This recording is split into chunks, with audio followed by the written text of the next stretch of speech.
The bill is basically attempting to address a problem that doesn't exist. What we want is more enfranchisement rather than disenfranchising the voters of our state.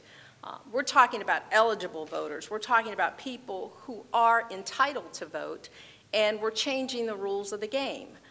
One of the major pieces that disturbs me is that we do little education in our state, very little, if any, education on any changes that have taken place in our elections process. That's a problem, and that's the problem we should address. House Bill 194 will make it harder for Ohioans to vote. It will result in fewer votes being counted, and it takes away local control from boards of elections who are in the best position to determine how best to accommodate voters in their diverse communities. It shortens the in-person early voting window from the 35 days that we currently have to 5.5 days. Sunday voting would be prohibited, as would voting on the Saturday and the Monday just before Election Day, which are the busiest days of early voting.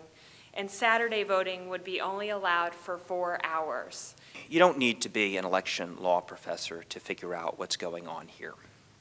The House Republican majority is bound and determined to enact rules that will make it more difficult for eligible citizens to vote, and is thereby attempting to rig the rules of the election game in their favor.